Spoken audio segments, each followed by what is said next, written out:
Hello everyone, welcome. We are going to have a presentation, and a presentation will be focused on adjective classes. And first, I would like to introduce the members in the group. We have Talita, Jane, Penyasi, Ruby, and I'm Final. We're going to split ourselves in specifically. We're going to describe about ways how adjective classes has effect in our sentence and as well in our writing. And first we'll start with Talita. Okay, so the first things I will talk about is relative pronouns and adverbs. An adjective clause, it begins with relative pronouns and adverb, which is who, whom, and whose, and that. It all refers to people. And for which and that refers to animals or things. And the last things I will talk about is an adverb, which is when and where. Okay, so the next I will talk about next is positions of adjective clause. So positions of adjective clause, it always comes right after the nouns. Like for example, it shows it here. She left a textbook in her friend's room that she had just bought.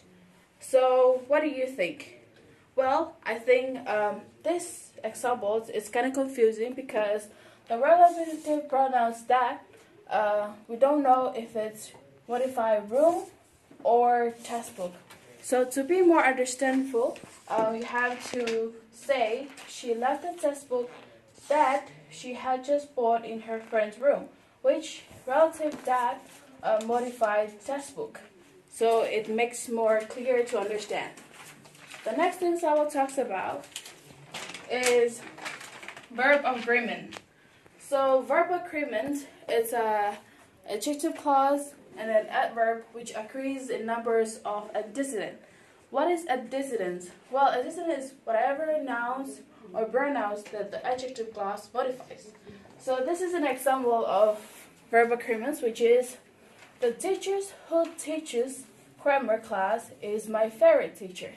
So teachers is the verb, which is singular, and it agrees with the singular antecedent, which is teacher. So this one is a verb agreement and it's singular.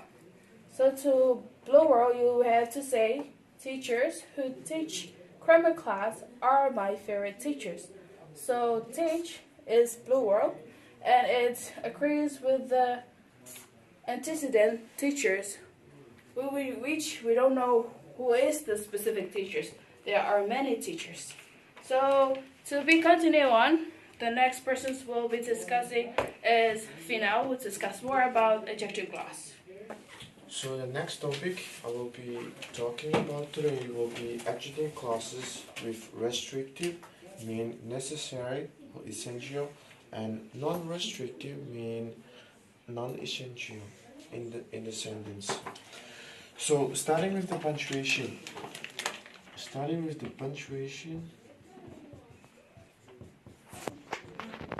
Of adjective clauses. The first rule is for the restrictive, do not put commas. That's the first rule for the restrictive clauses. Do not put comma if the adjective clauses is necessary to identify the noun which is modifies. For example,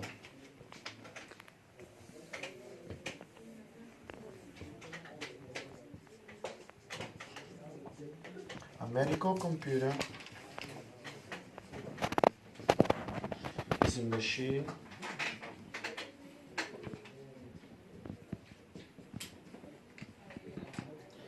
that analyzes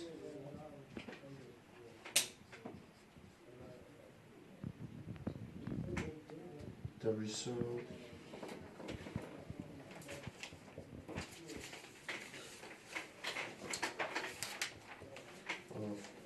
Let's try this.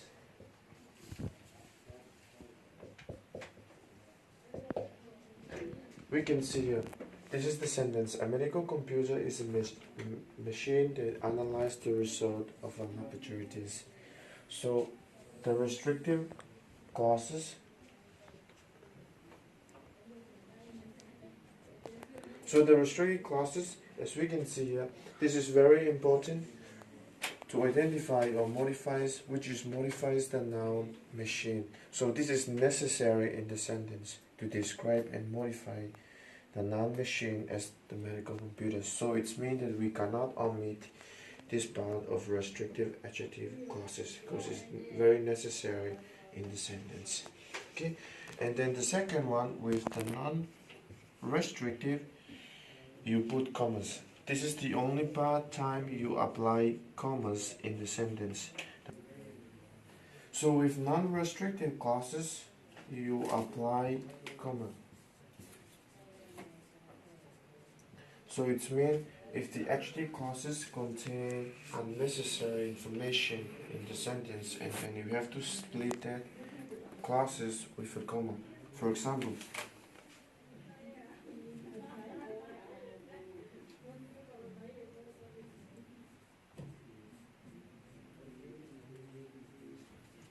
Professor John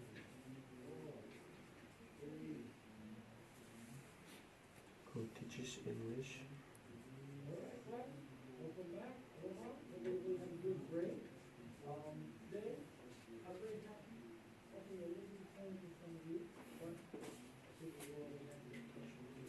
is an excellent lecture.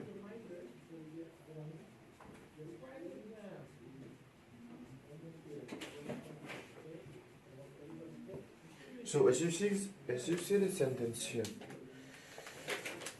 this is a non-restricted clauses example.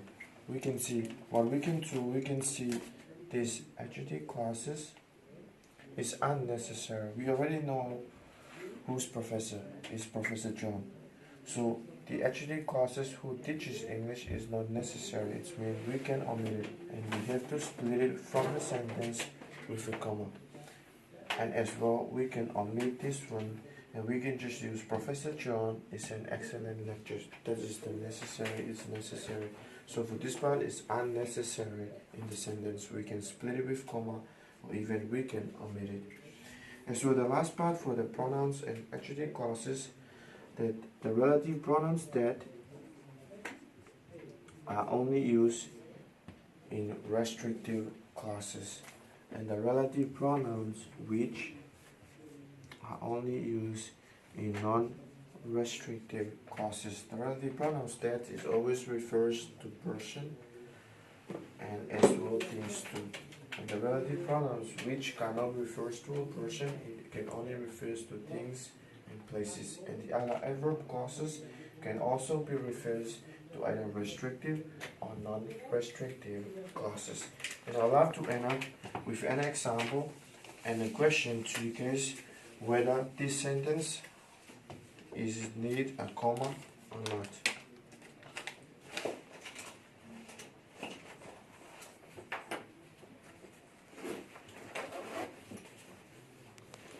My brother-in-law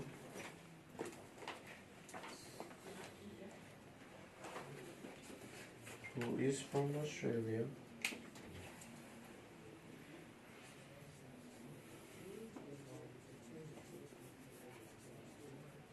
moves his hand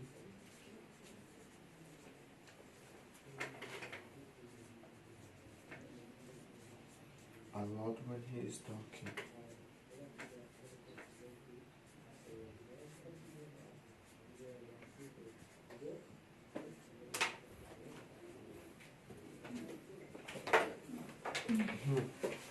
So tell me if this sentence need a comma or not. We can see the sentence. My brother-in-law, who is from Australia, moves his hands a lot when he is talking.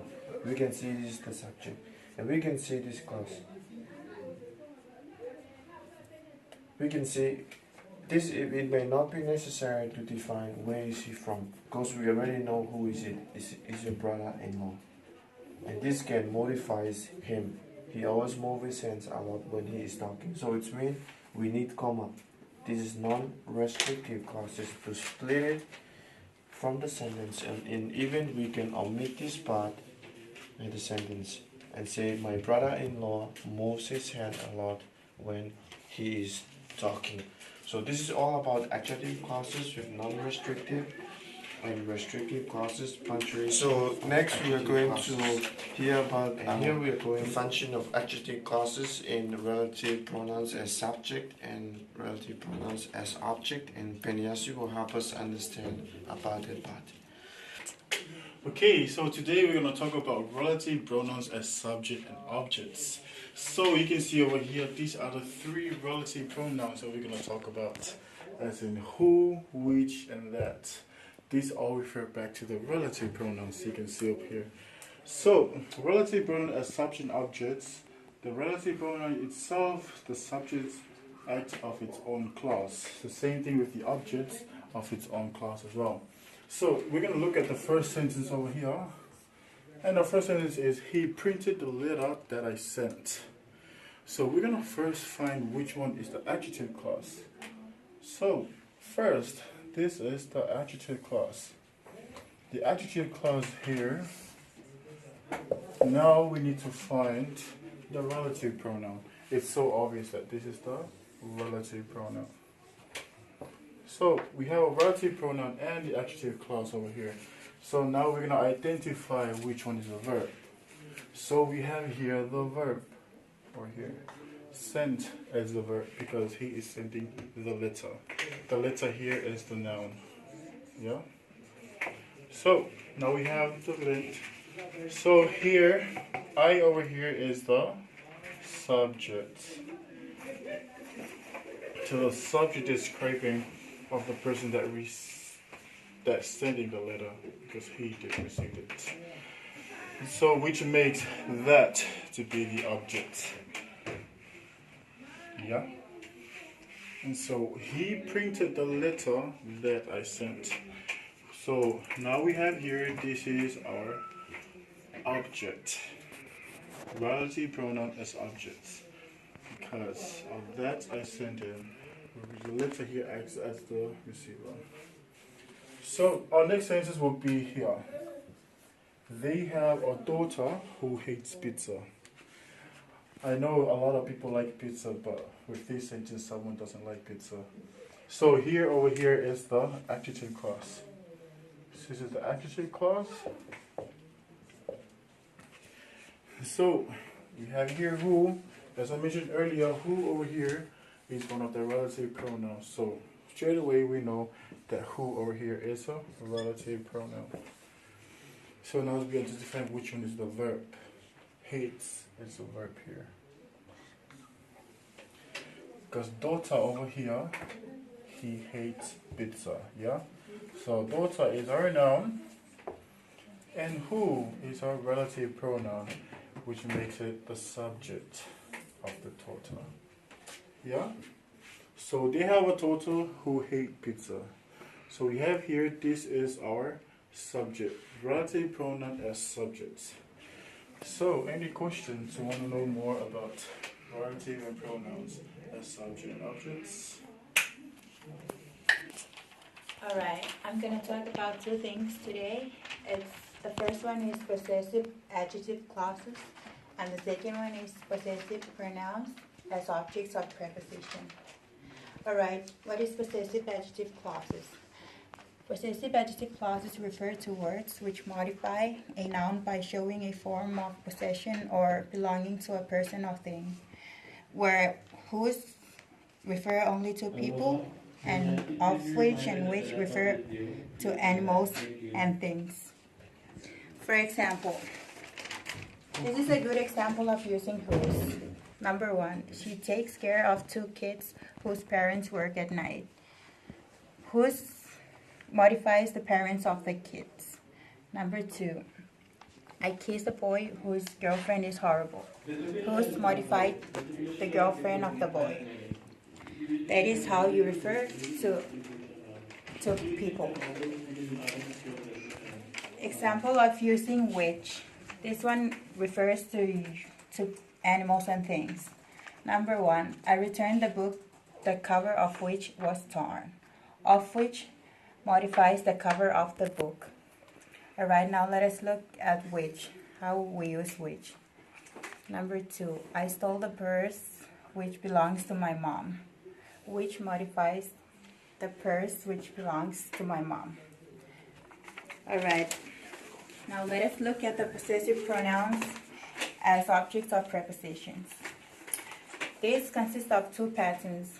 One is a formal pattern and the other is informal pattern. Alright, now let us look at the formal pattern example. Number 1, the president for whom I voted lost the election. This is how we use for whom for the formal pattern, where the relative pronoun and preposition are together at the beginning of the sentence. Number 2, my best friend with whom I shared a secret died yesterday. You can see this one too, the relative pronoun and preposition combines together at the beginning of the sentence. Now let us look at the informal pattern example. This is a part where the relative pronoun is at the beginning and the preposition is at the end of the sentence. Number 1, the old lady whom I did a favor for died last year. So we can see that the relative pronoun is at the beginning of the sentence while the preposition is at the back, but it makes sense. The second one is the teacher which I sent my assignments to is very strict. We can also see that the relative pronoun here is at the beginning of the sentence and the preposition is at the end of the sentence.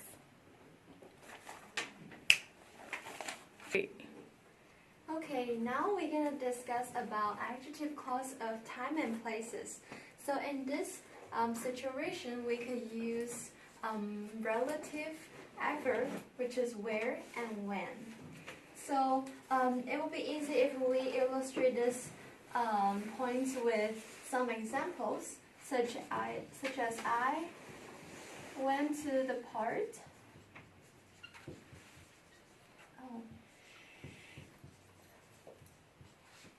Where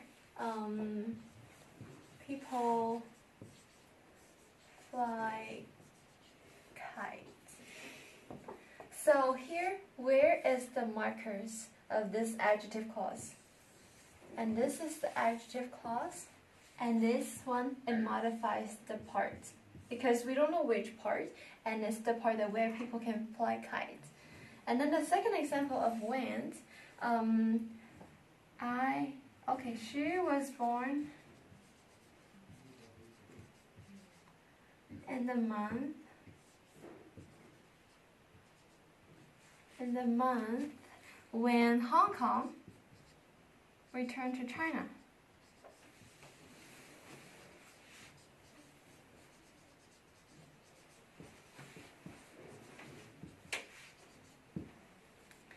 So here, when is the marker of the adjective clause, and it modifies the month because we don't know which month is when she was born. So this whole sentence specifies the month that when she was born. In this situation, it's also possible to use relative pronouns to replace the where and when adverb, in which we can use for replace where, and then on which we can replace when. So in this situation, we can say, I went to the park in which people can fly kites. In this example, we can say she was born in the month on which Hong Kong returned to China. So we can replace them, and in this case, they can function as because we have the preposition here. So it functions as a preposition, adjective clause of preposition. And all of the contents above are the adjective clause that the main point of adjective clause that we're gonna discuss today.